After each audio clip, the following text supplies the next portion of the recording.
आज का हमारा टॉपिक है एडवांस पिवट टेबल। तो जो हमने लास्ट सेशन में पढ़ा था पिवट टेबल वो सारा बेसिक बेसिक था। आज हम थोड़ा सा और ऊपर चलते हैं इसके। एडवांस पिवट टेबल ये डाटा है, इसके ऊपर मुझे रिपोर्ट बनाना है। पहले डाटा को मैं ठीक कर लेता हूँ। इसको सिलेक्ट करना है ऊपर से ऑल शीट को, और किसी भी एक कॉलम से, इसको कॉलम सेपरेटर बोलते हैं। किसी भी एक कॉलम सेपरेटर पे जाके आप डबल टैप कर सकते हैं, कॉलम ऑटो फिट हो जाते हैं। ठीक है। किसी भी रो सेपरेटर पे जाके डबल टैप कर सकते हैं, रोज आपकी ऑटो फिट हो जाती है। किसी कॉलम में नाम काफी बड़ा आपको दिख रहा है, उस कॉलम को आप बाय डिफॉल्ट ड्रैग कर दें, सारे ड्रैग होंगे। अब दोबारा से आप कॉलम सेपरेटर पे क्लिक करेंगे, नाम सेट हो जाएंगे। दोबारा से रो सेपरेटर पे क्लिक करेंगे, रो सेपरेटर बिल्कुल एकदम ठीक ठाक डाटा आ जाएगा, ज्यादा इधर उधर नहीं करना। पहला काम तो ये हो गया हमारा। अब इसमें जो हमें रिपोर्ट बनाने का काम दिया जाता है वो दिया जाता है, आपसे कहा जाता है कि आपको हर सेल्स पर्सन की एक सेपरेट शीट बना के देनी है, और उसमें आपको ये बताना है कि ये सेल्स पर्सन ने कौन कौन से प्रोडक्ट सेल करे हैं और कितने के करे हैं। ये डिटेल हमें निकाल के देनी है, ठीक है। अब हमको नहीं पता कि इस डाटा सेट में सेल्स पर्सन कितने हैं, उसने कौन कौन से प्रोडक्ट सेल करे। अब ये काम हमको जल्दी से जल्दी करके देना है, जितना भी जल्दी हो सकता है। अब डेटा कितना भी बड़ा हो आपके पास, अगर आपको ये चीज करनी आती है तो टाइम वही नॉर्मली 2 मिनट 3 मिनट 4 मिनट लग जाता है। तो ये काम करना कैसे है, सबसे पहले आप पूरे डाटा को सिलेक्ट करके एक रिपोर्ट बनाएंगे। इसको हम पिवट टेबल में जाके बना सकते हैं। न्यू शीट पे जाके ओके कर दिया, एक रिपोर्ट हमारे पास आ गई। क्या था, डाटा हमारे पास आ गया। अब आपको ये देखना है कि इस शीट में आपको रिपोर्ट क्या बनानी है। थोड़ी देर के लिए सेल्स पर्सन को भूल जाओ, आपको शीट में क्या दिखाना है उस पर कॉन्सेंट्रेट करो। हमको शीट में दिखाना है प्रोडक्ट की सेल, सिंपल। तो प्रोडक्ट वाले कॉलम को उठा के रो में डाल दीजिए और टोटल वाले कॉलम को उठा के वैल्यू में डाल दीजिए, काम आपका हो जाएगा। अब काम होने के बाद इस ग्रांड टोटल वगैरह को ठीक कर दीजिए, डिजाइन पे जाएंगे, ग्रांड टोटल हमें नहीं चाहिए, सब टोटल वगैरह सब बंद कर देंगे, रिपोर्ट लेआउट को टेबुलर कर देंगे। डाटा हमको एकदम परफेक्ट दिखेगा। शीट को थोड़ा सा हम बड़ा कर लेते हैं। ठीक। इसका डिजाइन वगैरह चेंज करना है तो आप इसको डिजाइन पे जाके यहाँ से कोई भी डिजाइन दे सकते हैं, तो बना बनाया डिजाइन आपके पास अच्छा खासा आ जाएगा। इतना हमने बना दिया। अब ये डाटा मेरे को एक ऑर्डर में भी लगाना है, ताकि जब हमारे पास रिपोर्ट आए तो एक ऑर्डर भी हमारे पास होना चाहिए। तो हम इस डाटा को यहाँ पे राइट क्लिक करेंगे, राइट क्लिक करने के बाद यहाँ पर आपको शॉर्ट मिलेगा, शॉर्ट में ऑर्डर मिलेगा, तो डाटा आपका ऑर्डर में भी लग जाएगा। अब इसको करेंसी फॉर्मेट में भी ठीक कर लेते हैं, उसके लिए नंबर फॉर्मेट पे जाएंगे, और नंबर फॉर्मेट में जाने के बाद हम इसको कर लेंगे कॉमा सेपरेटेड 2 डेसिमल तक। और करेंसी में यहाँ पे जो भी करेंसी आपको लगानी है, साइन यहाँ पे बहुत सारे हैं, आप अपने ढूंढ के लगा दीजिए। हम डॉलर के साथ चलते हैं, ओके करते हैं, तो डेटा करेंसी में भी आ गया। इतना बन गया आपके पास। अब ये जो प्रोडक्ट है, ये प्रोडक्ट पूरी शीट में जितने भी हैं सभी हैं, उनकी सभी की सेल है। अब हमें इन सभी सेल्स को सेल्स पर्सन के हिसाब से डिस्ट्रीब्यूट करना है, ठीक है। तो हमें यहाँ पर हर सेल्स पर्सन की एक सेपरेट शीट बनानी है। इस चीज को फिल्टर बोलते हैं। जब भी चीजें अलग अलग करनी होती है तो क्या होता है, फिल्टर होता है। हमको एक्सेल में पिवट टेबल के अंदर फिल्टर नाम का ऑप्शन इसीलिए दिया जाता है। यहाँ पर आप सेल्स पर्सन वाले कॉलम को ड्रैग करके डाल दें। ऐसा करने से आपको यहाँ पर ये जितने भी सेल्स पर्सन है उनका डाटा दिखने लगेगा। ये काम भी करता है। अगर मैं एक पर्टिकुलर सेल्स पर्सन को क्लिक करता हूँ तो मुझे उसके हिसाब से डाटा दिखता है, लेकिन ये काम अभी मुझे एक एक करके करना पड़ता है। अब हम पिवट टेबल के एडवांस फीचर का इस्तेमाल करते हैं। यहाँ पर मैं इसको ऑल कर देता हूँ फिलहाल। मैं चाहता हूं कि इसकी हर सेल्स पर्सन के हिसाब से अलग अलग पेज बना दिए जाएं, फिल्टर करके। हर पेज को फिल्टर करके खुद से सिस्टम हमारे लिए बना दे और हमको डाटा दे दे, काम आसान हो जाएगा। तो ये काम कैसे करना है, जहां पर आपने फील्ड पे फिल्टर लगाया उस फील्ड को सिलेक्ट कर लो। फील्ड को सिलेक्ट करने के बाद एनालाइज में जाओ।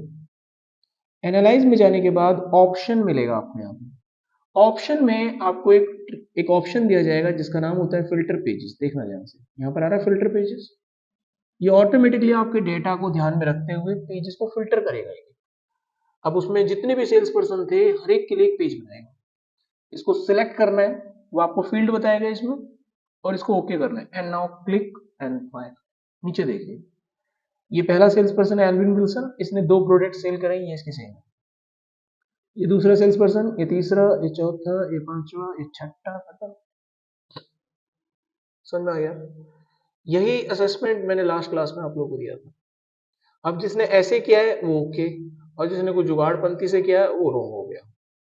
समझ में आ गया? तो आपको अपना पता लग गया आपने कैसे किया था कैसे नहीं किया था। तो ये टॉपिक यहाँ पर फिनिश हुआ था। अब हम यहाँ पर पढ़ेंगे पिवट टेबल का अगला पॉइंट, यानी एडवांस पिवट टेबल में अगला पॉइंट। अब सवाल समझिए क्या है यहाँ पर। इस बार आपसे कहा जाता है कि कंपनी की सेल्स दिखाइए, आप रिपोर्ट बनाइए कंपनी की सेल्स की। अब कंपनी की सेल्स हमें दिख रही है यहाँ पर, जो भी निकाल दें, एक बार निकाल के देखते हैं। डेटा सेलेक्ट किया, इंसर्ट पे गए, pivot table, and just click on okay. New sheet पे आपको एक रिपोर्ट आ जाएगी, यहाँ से कंपनी के नाम को रो में डालना है और टोटल को यहाँ डालना है। That's a company sales. इसको थोड़ा ठीक ठाक कर देते हैं, डिजाइन में जाके ये सब कुछ रिपोर्ट को टेबलर कर दीजिए, ग्रांड टोटल सब टोटल बंद कर दीजिए। अच्छा सा कोई डिजाइन आपको लगे तो दे डालिए, ठीक है, बन गया। अब भैया इसको नाम वाम देना है, एनालाइज पे जाओ, टेबल को नाम दे दो, काम आ जाएगा कभी। P1 दे दिया नाम। छोटा बड़ा करना है तो राइट क्लिक करो, नंबर फॉर्मेट पे जाओ, करेंसी के साइन वगैरह लगा दो, ये लग गए, ये रट जाएगा तुमको भी थोड़ी देर बाद। शॉर्ट करना है, राइट क्लिक करो और शॉर्टिंग पे जाओ, यहाँ पे शॉर्ट मार दो, जो भी तुमको लगे, ये जस्ट शॉर्ट। तो डेटा हमने बना दिया। कंपनी बोली आपसे, आपने ये क्या निकाल दिया? तो आपने कहा सर यही मांगा था आपने, कंपनी की सेल्स दे दी हमने आपको। तो बोले कि क्लोज नंबर 2 में हमने आपको एक चीज और लिख के दी। क्या? मैंने पढ़ा नहीं जी पेपर, और कंपनी आपको बताती है। ये जो डेटा आप देख रहे हैं ना, ये जो टोटल आपको दिख रहा है, it is including a GST. It is including GST, it is not a net sale of the company. Company की नेट सेल नहीं है, it is a grossing sale, gross sale है। इसमें जीएसटी का कुछ अमाउंट है जो कंपनी को नहीं मिलने वाला, वो गवर्नमेंट को पे होगा, टैक्स में जाएगा। तो it is not a complete sale, यानी 1700 पूरा पैसा ग्लोबल आईटी को नहीं मिला। समझ रहे हो बात? तो ये जो पहला अमाउंट है 7800, मतलब इसमें कुछ जीएसटी जुड़ा हुआ है। आप जीएसटी की रकम को माइनस कीजिए, फिर जो सेल आएगी नेट सेल, वो आप मेरे को दिखाइए रिपोर्ट में। ये सेल हमें देखनी ही नहीं है। तो आपने कहा कितना जीएसटी लगा जी, आप कितना काटते हो? तो उसने कहा 18%, 18%। अब आपको 18% माइनस करके डाटा चाहिए। तो आपके दिमाग में अब सवाल आएगा कि सर मैं यहाँ पर एक नया कॉलम बना लेता हूँ नेट टोटल का, और उसमें से 18% माइनस कर लेता हूँ। तो कंपनी का पलट के जवाब आएगा कि डेटा सेट में कोई भी नया कॉलम नहीं बनाएंगे आप। डेटा सेट में कोई भी नया कॉलम नहीं बनाएंगे, जो काम करना है रिपोर्ट पे बनाते हो। अब दुविधा खड़ी हो गई, यहाँ कैसे बनाएं? अगर यहाँ पे बनाऊंगा तो वो टेबल से कनेक्ट ही नहीं होगा, बाहर अलग हो गया, वो तो सिस्टम ही अलग हो जाएगा। कंफ्यूजन। अब हम यहाँ पर सीखेंगे, अगर आपको इस तरीके से कोई नया फील्ड अपनी पिवट टेबल में ऐड करना पड़ जाए, जिसमें कुछ कैलकुलेशन लग रही है, जैसा अभी कैलकुलेशन लगेगी, तो उस फील्ड को कैसे ऐड करते हैं। तो आपकी जानकारी के लिए बता दें कि इस तरह की फील्ड कभी भी आपको जब टेबल में ऐड करनी होती है, तो उस फील्ड को कैलकुलेटेड फील्ड के नाम से जाना जाता है। क्या कहते हैं उसे हम? Calculated field. तो वही काम हम करेंगे। अब कैसे करना है? Just select it here, table पे क्लिक कर दीजिए कहीं भी, एनालाइज में जाइए, यहाँ पर आपको फील्ड के ऑप्शन दिखेंगे, और इसमें आपकी फील्ड है कैलकुलेटेड फील्ड, इसको उठा लीजिए। अब यहाँ पर आप अपना खुद का एक फील्ड बना सकते हैं। जो भी फील्ड आप यहाँ बनाएंगे वो यहाँ पर आने लगेंगे, ये सारी फील्ड है। अब मैं यहाँ पर अपना एक फील्ड बनाता हूँ, तो यहाँ पर मैंने फील्ड बनाया नेट टोटल, बना दिया फील्ड। अब इस फील्ड को बनाने के बाद हमें अपना कैलकुलेशन यहाँ पे करना है कैलकुलेशन। अब कैलकुलेशन क्या होना चाहिए? जो भी टोटल आ रहा है, जो भी टोटल वाला फील्ड कहाँ है भाई? टोटल वाला फील्ड है यहाँ पे, ये वाला। जो भी टोटल आ रहा है कितना करना है? माइनस 18%। समझ में आ गया? तो मैं यहाँ पर एक छोटा सा लॉजिक लगाऊंगा, उसके बाद इसे सॉर्ट आउट कर दूंगा। मैंने लिखा टोटल इनटू 1 माइनस 18%, ये कैलकुलेट हो जाएगा।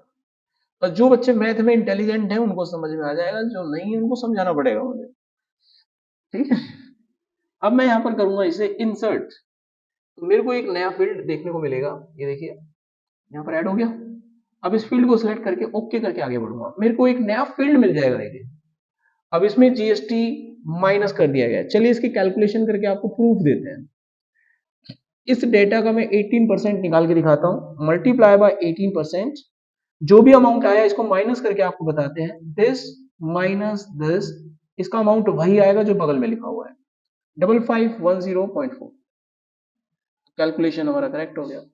अब भाई मैंने आपको प्रॉमिस करा था कि वो मैथमेटिकल समझाना पड़ेगा, तो समझाते हैं। अब देखो 10वीं क्लास ईमानदारी से करते हैं तो कोई दिक्कत नहीं है। देखो अभी मैं यहाँ पर आपको उसका मान समझाता हूँ। लेट अस सपोज आपके पास एक नंबर है x और इसकी वैल्यू 100 रुपए है, ठीक है। मुझे इसमें से माइनस करना है 18%।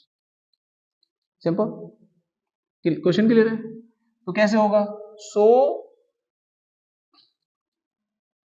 ठीक है, माइनस 100 का 18%। गलत तो नहीं कह रहा?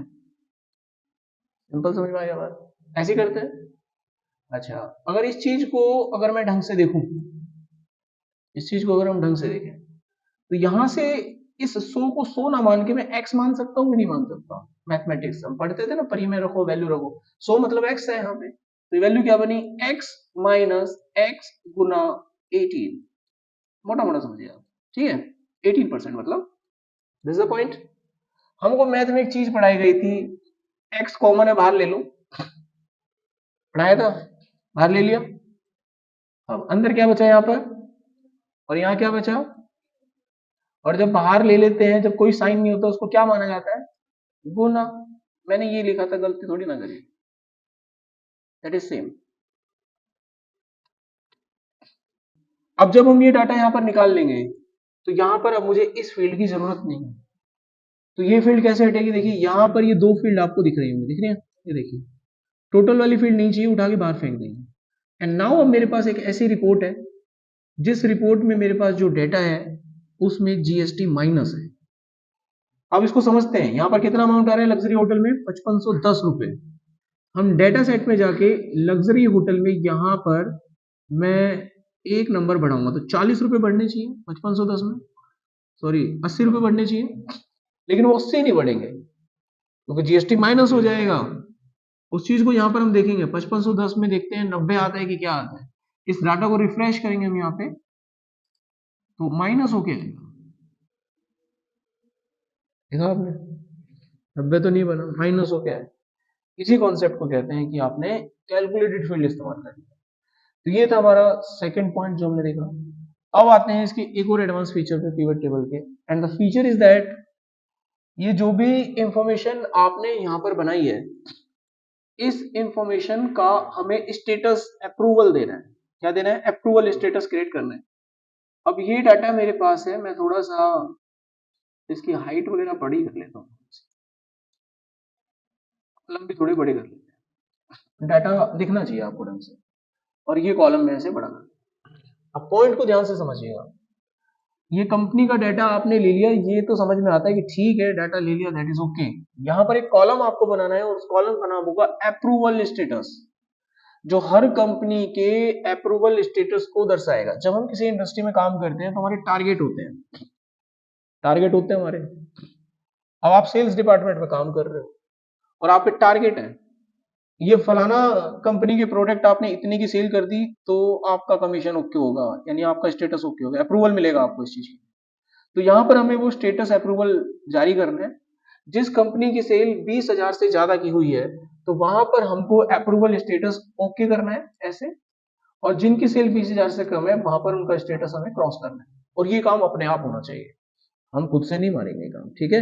तो रिपोर्टिंग में ये काम दिया जाता है, सिग्नल आते हैं और वो दिखाता रहता है स्टॉक ऊपर जा रहा है नीचे जा रहा है, आप ग्रीन सिग्नल में हो रेड सिग्नल में हो, तो ये चीज हमें करनी है। ये कैसे होगा देखो, टेबल को फिर से सिलेक्ट करो, टेबल को सिलेक्ट करने के बाद यही फील्ड एक और उतारो बगल में सेम, तो ये वाली फील्ड ये वाली है नेट से नेट टोटल, इसको उठा के टोटल में दोबारा रख दो, तो एक और फील्ड आपकी तैयार हो जाएगी। फील्ड तैयार हो गई। फील्ड के तैयार होने के बाद आपका स्टेप नंबर, नेक्स्ट स्टेप क्या रहेगा? एक सेल को सिलेक्ट कर लो किसी को भी, राइट क्लिक करके नंबर फॉर्मेट पे चले जाओ। तो हम कहाँ चले गए? नंबर फॉर्मेट पे चले गए। नंबर फॉर्मेट पे कस्टम पे चले जाओ। कस्टम पे जाने के बाद यहाँ पर आपको कंडीशन लगानी है, कंडीशन लगानी है। यहाँ पर हमारी कंडीशन क्या है? ये जो अमाउंट है सेल में लिखा हुआ, अगर इसकी वैल्यू ग्रेटर देन और इक्वल टू 25 है। अब इस कंडीशन को कैसे फिट करते हैं? कस्टमाइजेशन में कोई भी कंडीशन जब लगती है तो ब्रैकेट लगाओ, स्क्वायर ब्रैकेट, और कंडीशन लगा दो अपने डायरेक्ट। ये नंबर सिलेक्ट करने की जरूरत नहीं है क्योंकि ऑलरेडी इस सेल पे ही नंबर उठाएगा ही, क्योंकि इसी सेल पर आप लगा रहे हैं तो ऑटोमेटिकली इसी नंबर पे काम करेगा। इसका एग्जांपल ऊपर सैंपल में देख सकते हैं, देखिए ऊपर सैंपल पे वही नंबर दिखा रहा है, तो जो भी मैं यहाँ लिखूंगा वो इसी नंबर पे माना जाएगा। तो मैंने यहाँ कंडीशन में लिखा इट नंबर, मतलब this value should be greater than equal to 25,000 लिख सकते हैं। कंडीशन लगा दिया हमने, ये क्लोज कर दिया, क्लोज कर दिया। अब जैसे ही मैंने क्लोज करा ऊपर सैंपल में दिखा रहा है हैश हैश, क्योंकि उसको समझ नहीं आ रहा, क्योंकि तुमने बोला है कि ये नंबर इससे बड़ा होना चाहिए, बड़ा तो होना चाहिए, लेकिन तुमने ये नहीं बताया कि बड़ा होने पर करना क्या है। वो कंफ्यूज हो गया। उसने जब कोई एक्सेल जब कंफ्यूज होता है ना तो ये ऐसे तुतलाता है, हैश हैश हैश कराता है।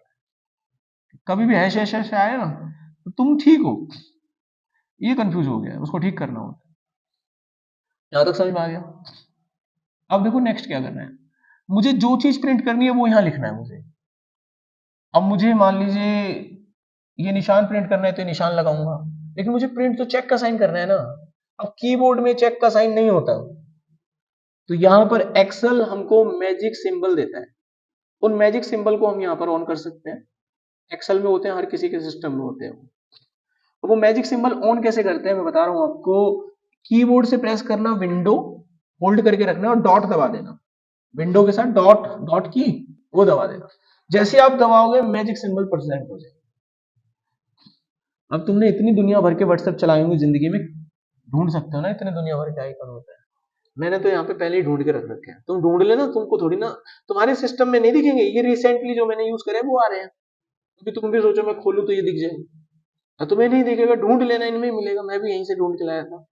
तो आपको चेक लगाना है, चेक लगा दीजिए, आ गया चेक का निशान।